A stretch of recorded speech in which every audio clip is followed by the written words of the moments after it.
Welcome back to Pakistani princess reaction channel. उम्मीद होगा सब ठीक ठाक होंगे, खुश होंगे, आबाद होंगे, सेफ होंगे, खैरियत होंगे। यार आज का वीडियो आपके लेके हैं कि जो इंडियन आर्मी की जो नेवी है, जो मतलब जो समंदर के दरमियान में जो होते हैं, हमारे पाकिस्तानी 19 बंदे ईरान के अंदर एक फंस चुके हैं और ईरानी ने नेवी इंडियन को एक मैसेज दिया SOE के अंदर, वो हमें भी नहीं पता। वीडियो वॉच करेंगे तो हमें पता लगेगा। स्टार्ट लेके एंड तक आपने जरूर देखना है। अगर हमारे चैनल फर्स्ट टाइम विजिट किया तो आपसे एक रिक्वेस्ट है, हमारे चैनल को लाइक एंड सब्सक्राइब लाजमी करना है, बहुत मेहनत करनी पड़ती है। टाइम वेस्ट नहीं करते, कॉन्ग स्टार्ट करते हैं। 3 2 1 एंड स्टार्ट।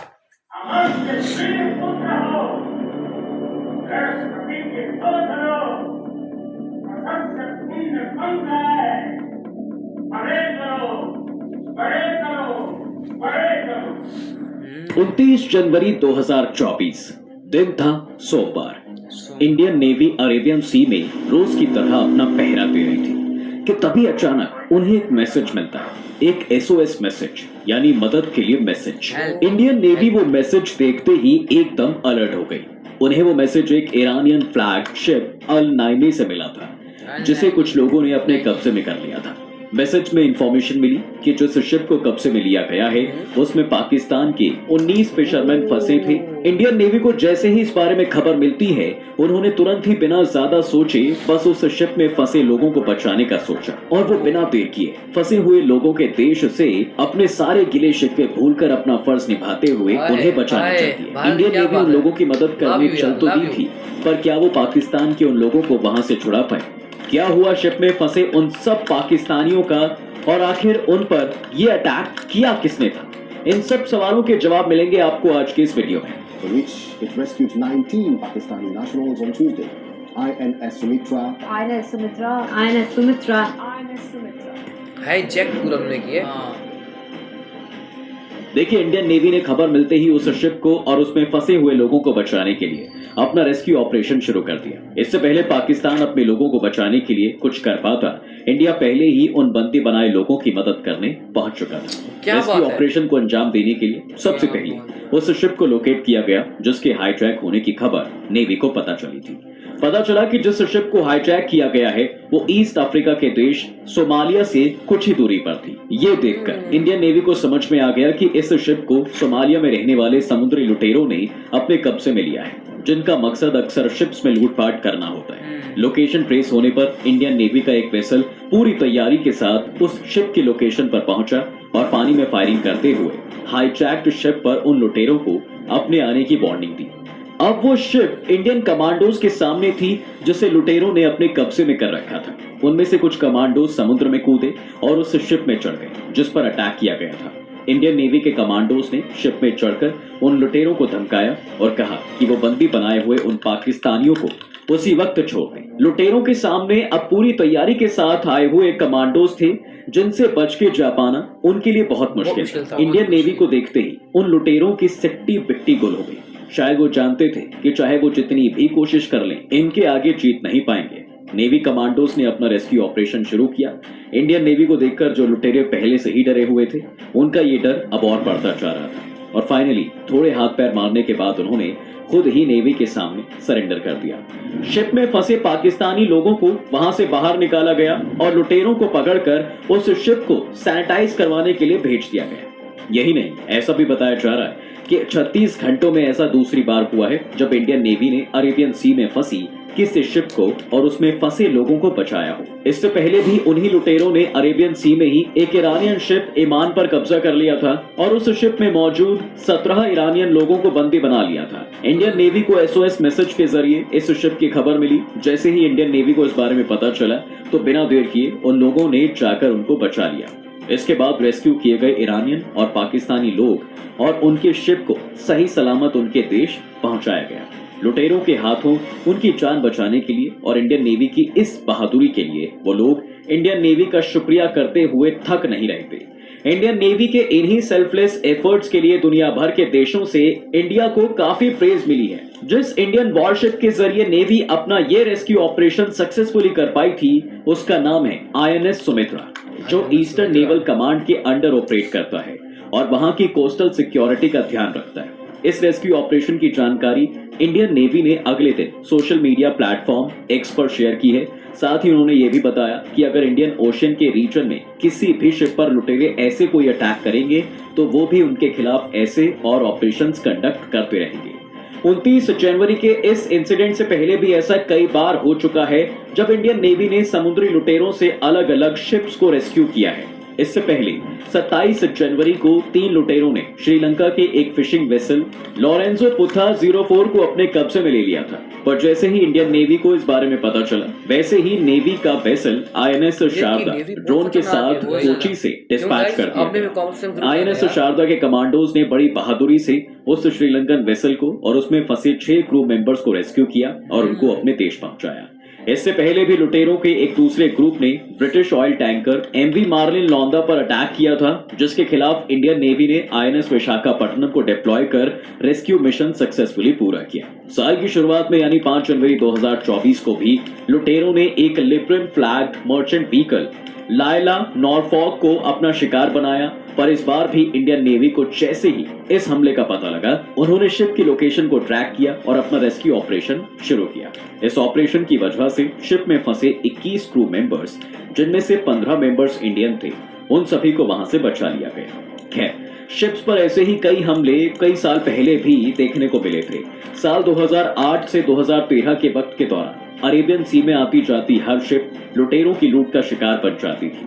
ये हमले अक्सर ईस्ट अफ्रीका की कंट्री सोमालिया से कुछ ही दूरी पर देखने को मिलते थे। ईस्ट अफ्रीका की ये कंट्री समुद्री लुटेरों के लिए मशहूर मानी जाती है। अक्सर यहाँ के लुटेरे वहां आती जाती शिप्स पर कब्जा कर उसे लूट जाते थे। इस देश के पास से कोई भी शिप गुजरती थी तो सोमालिया के लुटेरे पहले उस शिप को ट्रैक करते, फिर सही मौका देखकर उस पर कब्जा कर लेते और खुद की जरूरत का सारा सामान वहां से लूट कर ले जाते। यही नहीं, शिप का कब्जा छोड़ने के लिए अक्सर भारी रकम की फिरौती भी मांगी जाती थी। इस लूटपाट की वजह से दुनिया भर के देश इन लुटेरों से परेशान थे। इंडिया के साथ साथ सारे देश जो इंपोर्ट एक्सपोर्ट के लिए इस रूट का इस्तेमाल करते थे, उन सब के नाक में लुटेरों ने दम कर रखा था। उस वक्त सिचुएशन को कंट्रोल करने के लिए इंडियन नेवी ने और बाकी देशों ने काफी सारे ऑपरेशंस कंडक्ट किए। दिन रात अरेबियन सी में नेवी कमांडोज पहरा देने लगे और जिस भी शिप को लुटेरे अपना शिकार बनाते, कमांडोज अपने रेस्क्यू ऑपरेशन से उन्हें छुड़ा लेते। नेवी की इतनी हैवी पेट्रोलिंग देखकर लुटेरों के मन में थोड़ा डर बैठ गया और धीरे धीरे उन्होंने अपनी लूटपाट कम कर दी। काफी वक्त तो लुटेरों ने लोगों को परेशान तक नहीं किया था, पर बीते कुछ महीनों में ये केसेस एक बार फिर से देखने को मिले हैं। जैसे ही लुटेरे शिप्स लूटने का कोई मौका देखते हैं, वो झट से ही अपने काम को अंजाम दे देते हैं। ज्यादातर ये अटैक्स सोमालिया से गुजरती हुई शिप्स पर ही किए जाते हैं, पर आखिर वहां के लोग ऐसा करते क्यों हैं? ये जानने के लिए हमें सोमालिया की हिस्ट्री के बारे में जानना पड़ेगा। देखिए, ईस्टर्न अफ्रीका में बसे इस देश सोमालिया की गिनती दुनिया के सबसे गरीब देशों में की जाती है। गरीब के साथ साथ भुखमरी के मामले में भी इस देश का हाल काफी बुरा है। इंडियन टाइम्स की एक रिपोर्ट के अकॉर्डिंग वहां ज्यादातर बच्चों की मौत का कारण भुखमरी ही है। साल 1990 के दौरान भी वहां के लोगों का हाल कुछ ऐसा ही था। वहां के लोग उस वक्त गिरती इकोनॉमी की मार तो झेल ही रहे थे कि नेचर ने भी उन पर अपना कहर बरसाने में कसर नहीं छोड़ी। वहां लगातार सूखे जैसे हालात देखने को मिलते रहे, जिसकी वजह से लोगों को वहां एक अच्छी जिंदगी जीना तो एक ख्वाब जैसा लगने लगा था। इसलिए एक बेहतर जिंदगी की उम्मीद में सोमालिया के बहुत से लोगों ने वहां से माइग्रेट करना शुरू कर दिया। जो लोग माइग्रेट नहीं हुए और वहीं बसे रहे, वो वहीं कुदरत की मार झेलते रहे। किसान, दुकानदार, हर कोई बड़ी मुश्किल से वहां अपना गुजारा करने लगा। पर इसी बीच वहां के फिशरमैन ने अपनी जिंदगी बेहतर करने का कुछ अलग ही तरीका सोचा। समुद्र में मछलियां पकड़ते हुए उन्हें वहां से बहुत सी शिप्स गुजरती हुई दिखती थी, जिनका शिकार करके वो बहुत सी चीजें लूटकर एक बेहतर जिंदगी जी सकते थे। इसलिए 1990 के बाद के दौर में इन सोमाली फिशरमैन ने अरेबियन सी में आने जाने वाली शिप्स पर अटैक करना शुरू कर दिया। धीरे धीरे उन्हें अपने इस काम में सक्सेस मिलने लगी थी। अब उन्होंने और ज्यादा शिप्स लूटने के लिए सोमालिया के अनएम्प्लॉयड लोगों को भी अपने साथ शामिल करना शुरू कर दिया। उन्होंने इतनी ज्यादा लूटपाट शुरू कर दी थी कि वहां से गुजरने वाली हर शिप की क्रू उनसे डरने लगी थी। कुछ लोगों का तो यह भी मानना है कि जहां सोमालिया के फिशरमैन मछली पकड़ने जाया करते थे, वहां फॉरेन फिशिंग वेसल्स का आना जाना और वहां फिशिंग करना काफी बढ़ गया था। जिसकी वजह से सोमाली फिशरमैन का लाइवलीहुड अफेक्ट होने लगा था और उन्होंने आमदन कमाने के लिए लूटपाट करने का ये तरीका चुना। देखते ही देखते वो फिशरमैन लुटेरे बन गए। शिप्स को लूटते लूटते इन लुटेरों के पास टेक्नोलॉजी भी आ चुकी थी। शिप से चुराए हुए इक्विपमेंट्स की मदद से लुटेरे अब शिप्स को ट्रैक करने लगे थे और पूरी प्लानिंग के साथ शिप्स पर हमला करने लगे थे। लुटेरों के इन हमले को बढ़ता देख शिपिंग कंपनीज खौफ में आ गई और उन्होंने इन लुटेरों से डील करने का अपना ही एक तरीका सोचा। शिपिंग कंपनीज ने लुटेरों के ग्रुप्स के साथ अग्रीमेंट करना शुरू कर दिया कि वो हर महीने उन लोगों को एक फिक्स्ड अमाउंट पे करेंगे, जिसके बदले में उन्हें उस शिपिंग कंपनी के शिप्स को सही सलामत जारी देना होगा। कुछ वक्त तो ये सिलसिला यूं ही चलता रहा और शिप्स आराम से हमले से बचकर जाने लगी, पर हर थोड़े वक्त बाद लुटेरे अक्सर अपनी लूटपाट करनी शुरू कर देते। सोमालिया के लुटेरों के अलावा और भी कई सारे ऐसे लुटेरों के ग्रुप्स बन गए थे जो अरेबियन सी के अलावा रेड सी और गल्फ ऑफ एडन में भी शिप्स पर अटैक करने लगे थे। अभी हाल ही में इन्हीं लुटेरों ने फिर से शिप्स पर हमला शुरू कर दिया था। पिछले 2-3 महीनों में हमले और भी ज्यादा बढ़ गए हैं, जिसकी वजह से इंडिया समेत कई देश इनसे परेशान हैं।